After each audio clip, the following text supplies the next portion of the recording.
जिसको इस भव सागर से पार होना है, इस संसार वाले सागर से पार होना है, यह भगवान की मंगलमयी कथा नौका है। विश्राम माने ये सुंदर कांड को सुने की, सुंदर कांड को कहे की फलश्रुति क्या है। क्योंकि हम लोग कलयुग के जीव हैं ना, बिना स्वार्थ के कोई काम नहीं करें।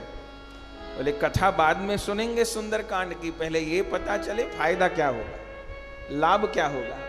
पूरे भारत में सबसे अधिक अगर पाठ किया जाने वाला कोई स्तोत्र है, काव्य है, तो वो सुंदर कांड है। पूरी रामचरित मानस का भले कोई पाठ ना करता हो, पर सुंदर कांड सुंदर कांड सुंदर कांड क्या कहना। इस संसार को सागर बताया गया है, रामायण जी में भी, भागवत जी में भी, प्राय सब पुराणों में। क्यों? बोले इस संसार में और सागर में एक समानता है। क्या? बोले सागर में भी लगातार तरंगे उठती रहती हैं, कभी सागर शांति नहीं होता। ऐसे ही संसार वाले सागर में भी हम लोग देखते हैं, हमारे संसार में भी निरंतरी तरंगे उठती रहती हैं, कभी शांति नहीं होता जीवन, कभी दुख की लहर आती है, कभी सुख की लहर आती है, उठती रहती है। दूसरी बात, सागर में जिस तट पर व्यक्ति खड़ा होता है उस तट को तो देख पाता है, लेकिन जो दूसरा तट होता है सागर का, उसको नहीं देख पाता। आप सब सागर पर कभी न कभी गए होंगे, तो जिस तट पर हम लोग नहाते हैं, गंगा सागर जाइए या जगन्नाथपुरी जाइए, कहीं भी, तो वो वाला तट तो दिखता है, पर जो दूसरा तट है वो नहीं दिखता। ऐसे ही इस संसार वाले सागर में जन्म वाला तट तो हमको दिखता है, तो मृत्यु वाला तट हमको नहीं दिखता। लेकिन सागर के जिस तट पे हम खड़े हैं वो तट हमको दिखाई दे रहा है, लेकिन दूसरा नहीं दिखाई दे रहा। तो इसका मतलब ये नहीं है कि दूसरा तट नहीं है, दूसरा तट भी है। ऐसे ही इस संसार वाले सागर के अभी जन्म वाले तट पे हम खड़े हैं, पर मृत्यु वाला तट भी है। जैसे सागर का भी दूसरा तट है, हमको दिखाई नहीं पड़ रहा, वो अलग बात है। सागर में ज्वार भाटा आता है। आप जानते होंगे कि सागर में सबसे अधिक ज्वार पूर्णिमा पर आता है, खूब उफनता है सागर पूर्णिमा पर। चंद्रमा को देख करके समुद्र में उफान आया करते हैं।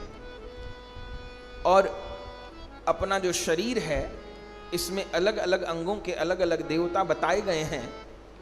उनमें मन का देवता कौन है? बोले चंद्रमा मनसो जाता। जो मन का देवता है वो चंद्रमा है।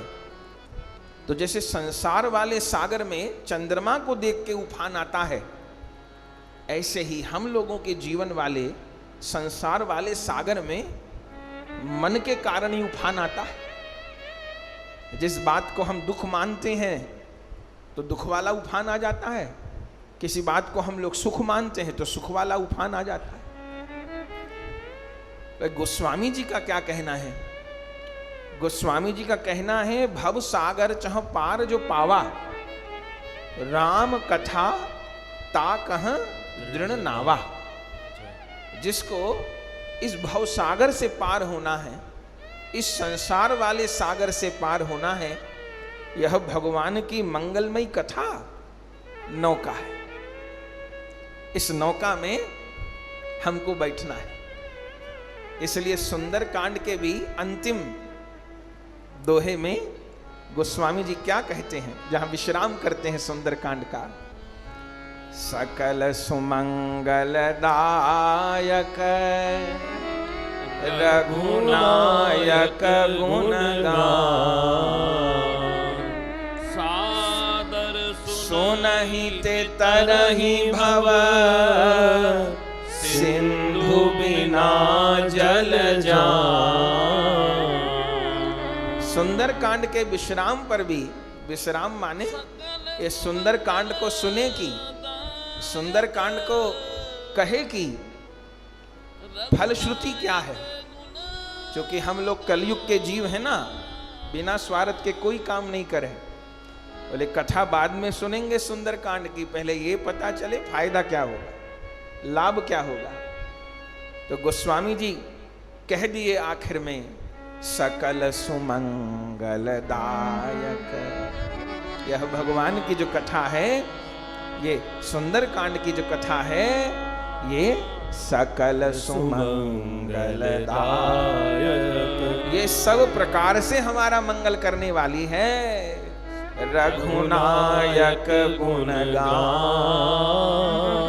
लेकिन शर्त क्या है? सादर सुनहिते, सादर आदर के सहित सुननी पड़ेगी। इसलिए गोस्वामी जी कहते हैं, जे गा वही ये चरित्र संभारे। इन चरित्रों को संभाल के गाना है। हम किसी सामान्य नायक नायिका की बात करने नहीं बैठे। हम लोग ग्रंथों को उतना आदर नहीं दे पा रहे हैं। ये सिख भाइयों से सीखने की बात है। कितने बड़े बड़े गुरुद्वारे और लाखों लाखों के चंदोआ, छतर और चमर धुलाए जा रहे हैं, लाखों लाखों लोग दर्शन कर रहे हैं, लेकिन उस इतने बड़े गुरुद्वारे में कौन वस्तु की पूजा हो रही है? ग्रंथ ही की तो पूजा हो रही है। और उस ग्रंथ में क्या लिखा है? उस ग्रंथ में श्री राम का, श्री कृष्ण का नाम ही तो लिखा है। उस ग्रंथ में श्री राम की, श्री कृष्ण की महिमा ही तो लिखी है।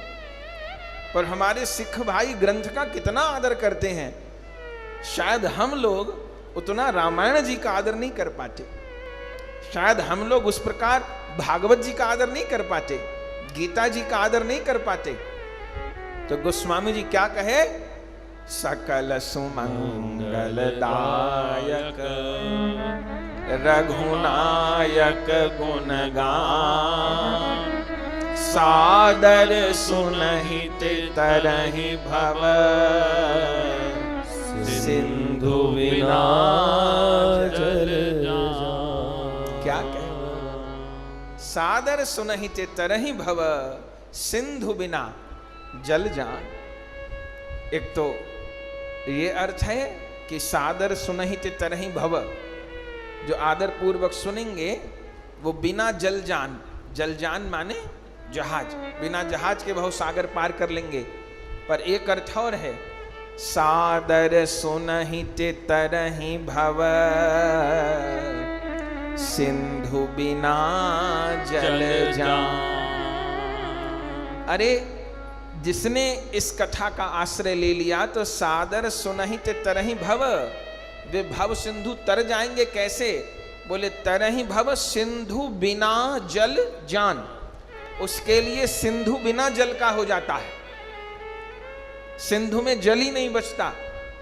जैसे मीराबाई कहती हैं, भव सागर अब सूख गयो है, भव सागर अब सूख गयो है, भव सागर अब सूख गयो है, भव सागर अब सूख गयो है, फिकर नहीं मोहे तरनन की, फिकर नहीं मोहे तरनन की, फिकर नहीं मोहे तरनन की, फिकर नहीं मोहे तरनन की, मोहे लागी लगन गुरु चरणन की, मोहे लागी लगन गुरु चरणन की, मोहे लागी लगन गुरु चरणन की, मोहे लागी लगन गुरु चरणन की, गुरु बिना मोहे कर कछु न सुहावे। गुरु बिना मोहे कछु न सुहावे। गुरु बिना मोहे कछु न सुहावे। गुरु बिना मोहे कछु न सुहावे। जग माया सब सपनन की। जग माया सब सपनन की।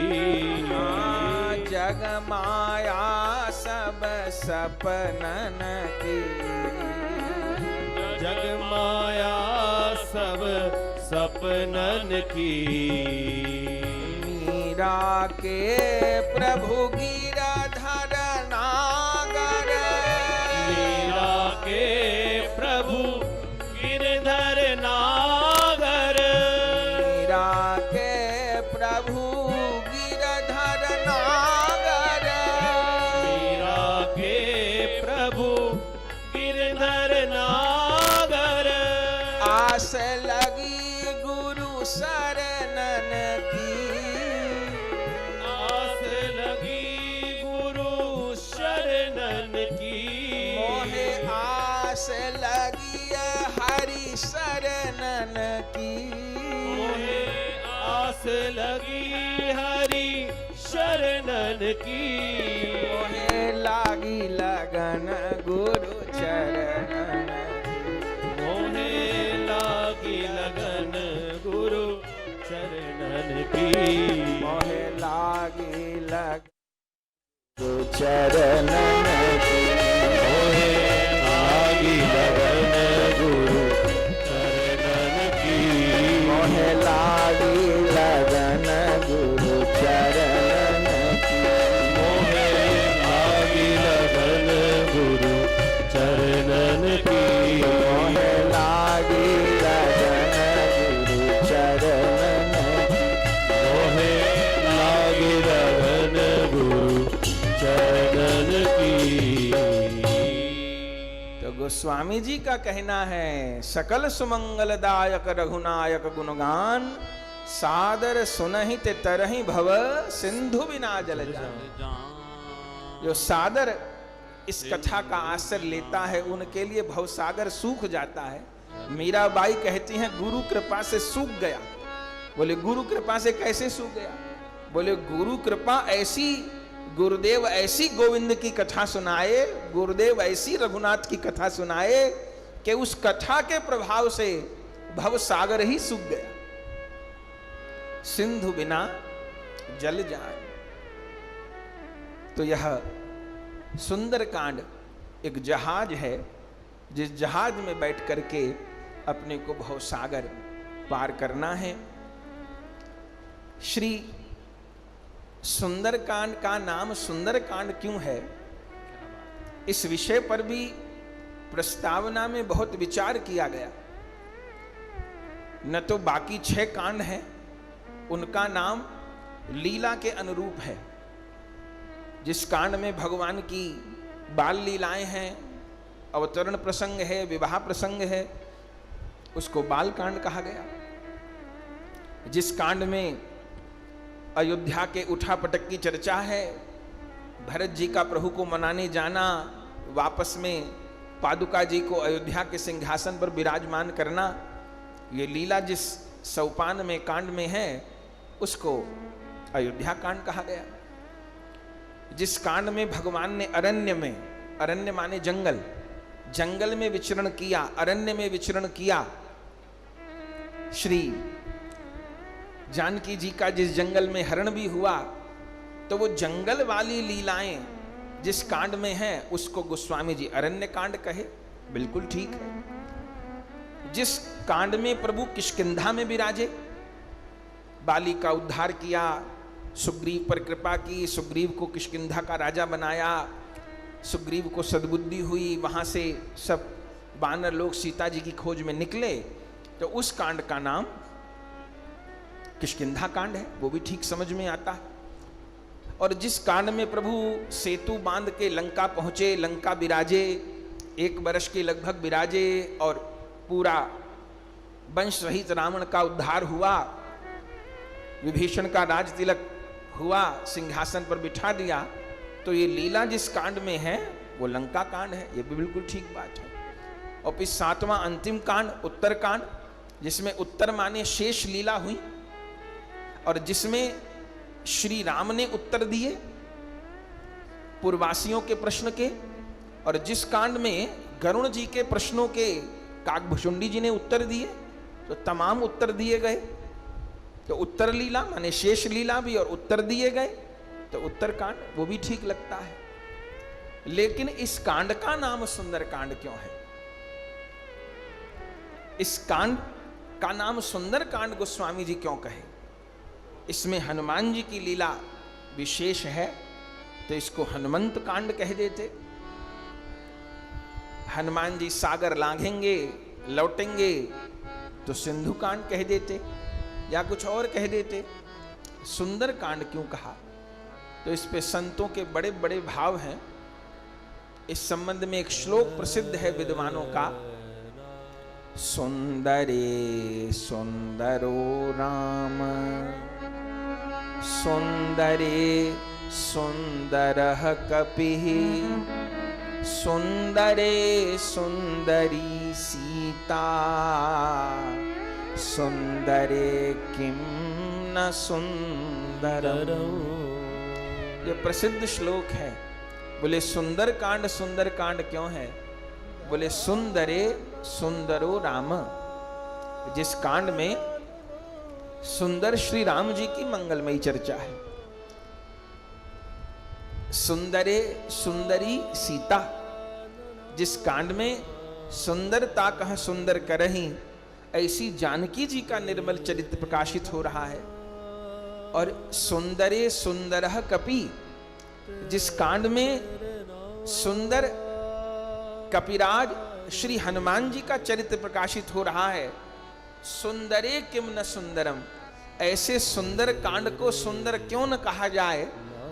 ऐसे कांड में सुंदरता ही सुंदरता व्याप हो रही है।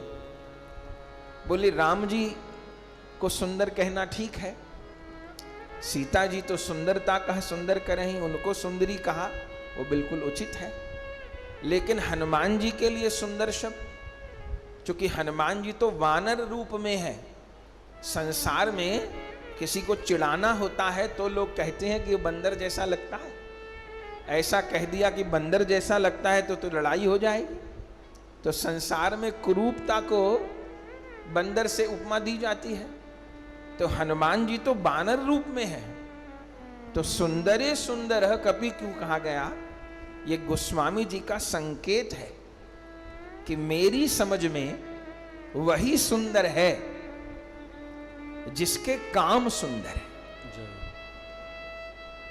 मेरी समझ में वही सुंदर है जिसके मुख में भगवान का नाम सुंदर है। शरीर बहुत सुंदर हो पर काम सुंदर न हो तो किसी को प्रिय नहीं लगेगा। बहुत सुंदर हो पर मुंह में जहर भरा हो, जब उगले जहरी उगले, तो वो भी किसी को प्रिय नहीं लगेगा। तो हनुमान जी को सुंदर कह के संबोधित किया जा रहा है। क्यों? बोले बानर रूप सुंदरता का प्रतीक नहीं होता। हनुमान जी बहुत सुंदर हैं, वो अलग दृष्टि है, पर वानर रूप सुंदरता के लिए कभी प्रयोग नहीं होता। लेकिन हनुमान जी का काम सुंदर है। तो बोले जीवन में सबसे सुंदर काम क्या है? हम लोग से कोई पूछे कि हम लोग क्या सुंदर काम किए जीवन में, तो हम लोग गिना देंगे। भैया देखो, हम इतना सुंदर मकान बनाए हैं, इतनी सुंदर कोठी हमने बनाई है, देखो क्या बढ़िया चमकती है। तो ये सुंदर काम है हमारे लिए। क्या सुंदर काम किए? बोले देखिए मैंने इतनी सुंदर गाड़ी ली है, ये सुंदर काम है। और क्या सुंदर काम किए? बोले मेरी पत्नी बहुत सुंदर है, या मेरा पति बहुत सुंदर है, ये सुंदर काम है। और क्या सुंदर? बोले मेरा बेटा बहुत सुंदर है, मेरे कपड़े बहुत सुंदर हैं, मेरी शकल बहुत सुंदर है, मेरी राइटिंग बहुत सुंदर है। ये सब सुंदर हो सकता है, पर गोस्वामी जी की दृष्टि में सबसे सुंदर काम क्या है? जिसने अपने जीवन में जानकी जी की प्राप्ति की है। जिसने अपने जीवन में जानकी जी की प्राप्ति की है उसने ही सुंदर काम किया है। बोली जानकी जी कौन? बोली जानकी जी माने साक्षात भक्ति। आपको अयोध्या कांड का दोहा याद होगा, बहुत प्रसिद्ध दोहा है। लखन राम सिय सहित प्रभु राजत परन कुटीर, भक्ति ज्ञान वैराग्य जनु सोहत धरे शरीर। लखन राम सीता सहित राजत परन कुटीर, भक्ति ज्ञान वैराग्य जनु सोहत धरे शरीर। गोस्वामी जी की दृष्टि में लक्ष्मण जी वैराग्य हैं, श्री राम जी अखंड ज्ञान हैं और जानकी जी अखंड भक्ति हैं। तो जानकी जी की प्राप्ति माने भक्ति की प्राप्ति। वेदांत में जानकी जी को शांति कहा गया है। शंकराचार्य भगवान के वाक्य हैं, शांति सीता समानीता आत्मा रामो विराजते। बोले जो आत्मा के भीतर परमात्मा बैठा है वो तो राम है, और जिस संत के भक्त के भीतर शांति विराज रही है वो शांति ही सीता जी है। भगवान जब भी रहते हैं युगल होकर ही रहते हैं, तो परमात्मा रूप में राम सब जीवों के भीतर विराजमान है, और उस संत के उस भक्त के भीतर जो शांति है वो सीता जी हैं। शांति सीता समानीता आत्मा रामो विराजते। तो वेदों में सीता जी को शांति कहा गया, रामायण में सीता जी को भक्ति कहा गया। श्री राम जी सीता जी को क्या कहते हैं? जब मनु जी को भगवान ने आज्ञा की, मनु जी ने तप किया मेरे यहां प्रभु अवतार लें, तो राम जी ने मनु जी को क्या कहा? बोले आदि शक्ति जेहि जग उपजाया, सो अवतरिय मोर यह माया। आदि शक्ति जेहि जग उपजाया, जिस शक्ति ने सारे जगत को उत्पन्न किया है वो शक्ति भी इस त्रेता वाली लीला में मेरे साथ प्रकट होगी। तो सीता जी माने शक्ति। और योग मार्ग में सीता जी माने तुरीय अवस्था। एक योगी हजारों साल प्राणायाम करके निधिध्यासन करके अंत में समाधि की अवस्था में जिस स्थिति को प्राप्त करता है, मोक्ष की अवस्था को, उसको तुरीय अवस्था कहते हैं। तो योग मार्ग में सीता जी ही वो तुरीय अवस्था है। ठीक बात। और पुराणों में सीता जी को क्या कहा गया है? पुराणों में सीता जी को लक्ष्मी जी कहा गया है। केवट जी के प्रसंग में भी यही कहा गया है। जब केवट भगवान के चरण धुला रहे हैं और भगवान राजी हो जाते हैं, तब राम जी सीता जी और लक्ष्मण जी की ओर देख के हंसते हैं ना। तो क्यों हंसते हैं? चितई जान की लखन तन। बोले पिछले जन्म में केवट कछुआ था और क्षीर सागर में मेरे चरणों को छूना चाहता था, तो जानकी तुम उस समय लक्ष्मी थी और बार बार अपने कंगनों से इस केवट रूप कछुआ को दूर कर देती थी, कहीं भगवान की नींद में बाधा न करे। और ये लक्ष्मण शेष थे, ये बार बार फुंकार मार के भगा देते थे कछुए को, और एक बार इतनी जोर फुंकार मारी कि वो कछुआ पाताल में पहुंच गया और शरीर छूट गया, अगले जन्म में केवट बना। तो पुराणों के अनुसार सीता जी लक्ष्मी है, योग मार्ग के अनुसार सीता जी तुरीय अवस्था है, विज्ञान के अनुसार सीता जी शक्ति है, वेदांत के अनुसार सीता जी शांति है, और भक्ति शास्त्र के अनुसार, मानस जी के अनुसार सीता जी भक्ति हैं। तो समझने की बात क्या है? समझने की बात यह है, ये सब भूमिका है सुंदरकांड की। समझने की बात क्या है कि इस कांड में क्या होगा, इस कांड की विषय वस्तु क्या है। आप सब पाठ करते हैं, पूरे भारत में सबसे अधिक अगर पाठ किया जाने वाला कोई स्तोत्र है, काव्य है, तो वो सुंदरकांड है।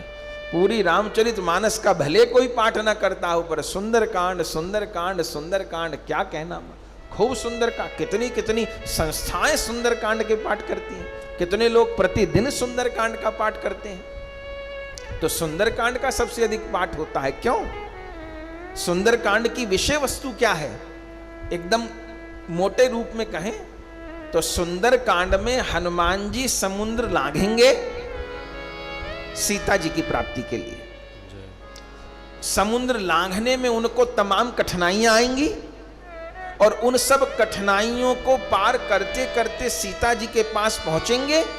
सीता जी को राम जी का संदेश सुनाएंगे और फिर सीता जी से चूड़ामणि लेकर के पुनः लौट करके राम जी के पास आएंगे और सीता जी का संदेश राम जी को सुना देंगे। और फिर आगे विभीषण जी भगवान की शरणागति करेंगे और भगवान समुद्र से रास्ता मांगेंगे। इतनी विषय वस्तु सुंदरकांड की है।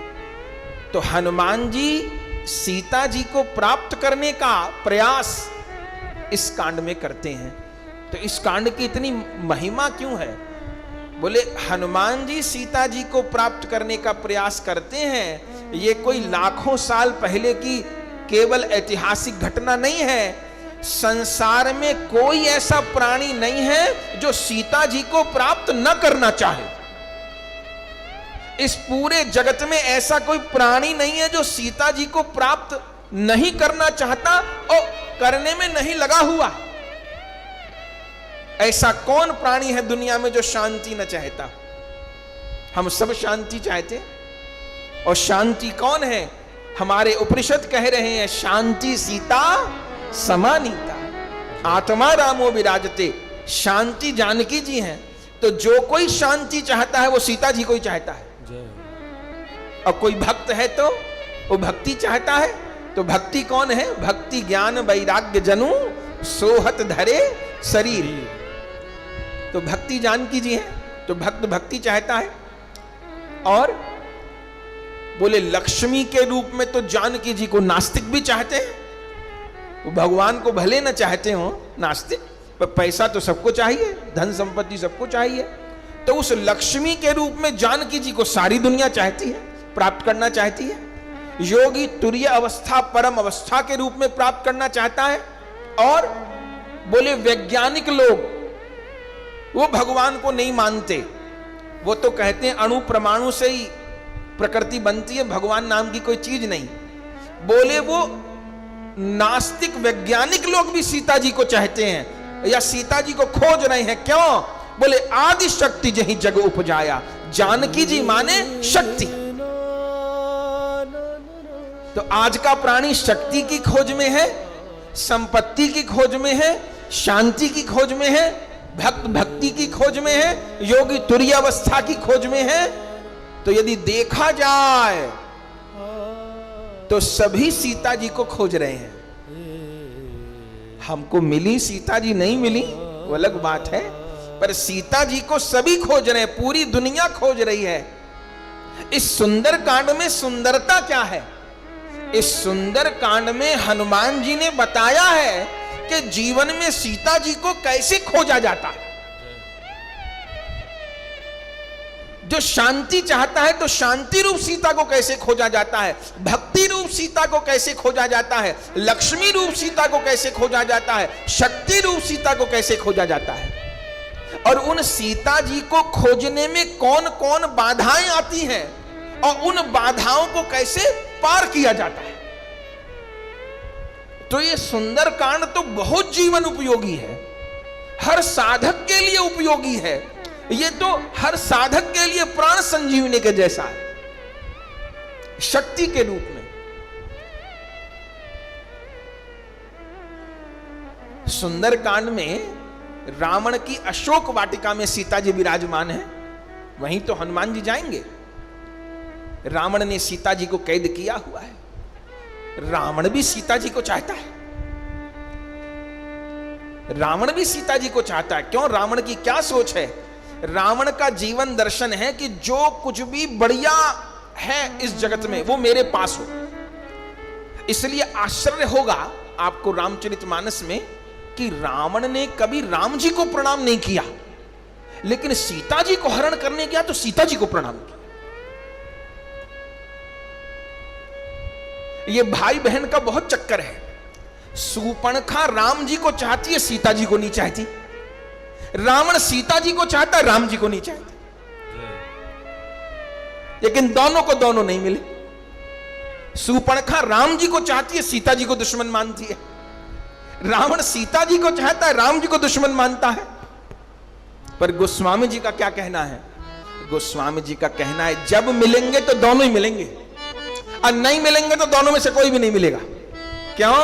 बोले गिरा अरथ जल बीच सम, कहियत भिन्न न भिन्न, वंदौ सीता राम पद, जिनहि परम प्रिय खिन्न। गिरा अरथ जल बीच सम, कहियत भिन्न न भिन्न। तो रावण राम जी को प्रणाम नहीं करता है, पर रावण सीता जी को प्रणाम करता है। रावण शक्ति का उपासक है, लेकिन रावण के विचार में एक गड़बड़ है। सनातनी विचार क्या है? सनातनी विचार यह है कि शक्ति भगवान की है। थोड़ा कठिन है, पर इसको समझेंगे हम लोग तो फिर अच्छे से सुंदर कांड में हम लोग गति कर पाएंगे। सब प्रस्तावना है, आप ये मत सोचिएगा कि महाराज कठिन ले बैठे, पर ये समझेंगे तो अच्छे से फिर हम लोग गति कर सकेंगे। सामान्य सिद्धांत क्या है? सनातनी सिद्धांत क्या है? कि शक्ति शक्तिमान की है, माने शक्ति भगवान की है। ठीक, ये एक ठीक विचार है कि शक्ति भगवान की। इस संसार में जो भी शक्ति दिखाई पड़ती है वो भगवान की है। जैसे कहते हैं ना कि सब भगवान की इच्छा से ही होता है, तो कुछ पढ़े लिखे लोग कहते हैं जब सब कुछ भगवान की इच्छा से होता है तो पाप भी भगवान ही कराते होंगे। तो जब पाप भगवान ही हमसे कराते हैं तो हमें दंड क्यों मिले? भगवान को मिलना चाहिए। तो सब कुछ भगवान की इच्छा से होता है। इसका अर्थ क्या होता है? इसका अर्थ होता है कि सब कुछ भगवान के दिए हुए बल से होता है। सब कुछ भगवान कराते हैं, माने हमारे भीतर जो शक्ति है वो जब तक आत्मा रूप में भगवान हमारे भीतर विराज रहे तभी तक शरीर से काम हो रहा है। और जिस दिन इस आत्मा ने शरीर का त्याग कर दिया हम लोग कुछ नहीं कर पाएंगे। तो शरीर के भीतर कर्म करने की जो शक्ति दे रहे हैं वो भगवान दे रहे हैं, लेकिन गलत करना है कि सही करना है ये भगवान नहीं बताएंगे, न्यूट्रल रहेंगे। जैसे ये बिजली की लाइन, ये जितने कूलर पंखा साउंड चल रहे हैं सब इलेक्ट्रिसिटी से, पावर से ही चल रहे हैं, पर ये पावर ये नहीं कहेगी कि पंखा चलाओ, कि कूलर चलाओ, कि हीटर चलाओ, कि कोई नंगा तार पकड़ के मर जाए। बिजली कुछ नहीं कहेगी, वो शक्ति देगी। तो हमने ये कहा कि जितने उपकरण चल रहे हैं सब बिजली से चल रहे हैं, ये बिल्कुल ठीक बात है। लेकिन अगर कोई असावधानी से शॉर्ट सर्किट का शिकार होकर मर गया और कोई कहे मैं तो बिजली के ऊपर मुकदमा करूंगा कि बिजली ने इस आदमी को मार डाला, तो नहीं। बिजली ने शक्ति दी, लेकिन शक्ति का उपयोग हमारे ऊपर था, हम कैसा उपयोग करें। तो भगवान की इच्छा से सब कुछ होता है, चूंकि भगवान शक्ति देते हैं। तो शक्ति सीता जी हैं। तो एक नियम क्या है कि शक्ति शक्तिमान की है, शक्ति भगवान की है, ये हम लोग मानते हैं आस्तिक लोग। लेकिन रावण का जीवन दर्शन क्या है? रावण का जीवन दर्शन ये है कि जिसके पास शक्ति है वो भगवान है। अंतर है। सामान्य नियम यह है कि शक्ति भगवान की है, लेकिन रावण ये नहीं मानता। रावण का कहना जिसके पास शक्ति है वो भगवान है। दुनिया में कहते हैं ना जिसकी लाठी है उसी की भैंस है। पर कब तक लाठी कब तक भैंस? जब तक और मजबूत लाठी वाला नहीं आ गया। यदि और मजबूत लाठी वाला आ गया तो भैंस भी उसकी, लाठी भी उसकी, और जो कह रहा था मेरी भैंस वो भी उसका, और उसके और ऊपर मोटी लाठी वाला आ गया तो वो सब उसके। तो रावण का दर्शन है जिसकी शक्ति है वो भगवान है। तो वो सीता जी को चुराता है और सोचता है कि सीता मेरे पास है तो मैं राम हूं। ये ना समझिए, इस कांड में हनुमान जी रावण के इस भ्रम को तोड़ेंगे। ये भ्रम रावण को नहीं है, ये भ्रम कभी कभी हमको भी होता है कि हमारे पास जो शक्ति है, माने हमारे पास जो पैसा है, संपत्ति है, घर है, परिवार है, या शरीर में बल है, योग्यता है, विद्या है, उसका मैं स्वामी हूं, ये भाव रावणपना है। यदि हम ये मानते हैं तो हमारे भीतर रावण बैठा हुआ है। रावण का मानना है जिसके पास शक्ति वही भगवान है, लेकिन नियम ये नहीं है। नियम ये है कि शक्ति भगवान की है। आज वैज्ञानिक लोग भी शक्ति को खोज रहे हैं और उनका मानना है कि भाई इस वैज्ञानिक ने ये खोज की, उसने इलेक्ट्रॉन प्रोटॉन की खोज की, उसने सैटेलाइट की खोज की, तो जिसने शक्ति को खोजा वो उसका मालिक है ना। अगर वस्तु पहले से नहीं थी तो मिलती कैसे? वस्तु पहले से थी तभी मिली होगी। आज कितने कितने वैज्ञानिकों ने परमाणु बम बनाए हैं और कहते हैं कि भाई जिस देश ने जो परमाणु बम बनाया है वो उसका मालिक है। तो सब लोग शक्ति का मालिक अपने आप को मानते हैं। इससे कितनी दुर्घटना हो गई कि आज धरती पे इतने परमाणु बम इकट्ठे हो चुके हैं सब देशों के पास कि एक बार नहीं, पूरी सृष्टि उन परमाणु बमों से हजारों बार नष्ट करी जा सकती है। ऐसे ऐसे परमाणु बम हैं कि वो 2-4 फूट जाएं तो पूरे विश्व में 700 करोड़ लोगों में 7 लोग न बचें। क्यों? ये अनर्थ क्यों उपस्थित हो गया? ये अनर्थ इसलिए आके उपस्थित हो गया कि जिस वैज्ञानिक ने जो शक्ति खोजी उसका मालिक अपने को माना। अच्छा, ये परमाणु बम पहले नहीं थे क्या? पहले भी थे। आप पढ़िए महाभारत, अब पढ़िए रामायण। रामायण जी में ही आएगा, ब्रह्म अस्त्र सही साधा कभी मन कीनी विचार, जो न ब्रह्म सर मानव महिमा मिटाई अपार। मेघनाथ हनुमान जी के ऊपर ब्रह्मास्त्र चलाएगा, लेकिन ब्रह्मास्त्र चल रहे हैं, पाशुपास्त्र चल रहे हैं, वरुणास्त्र चल रहे हैं, पर क्या कह के?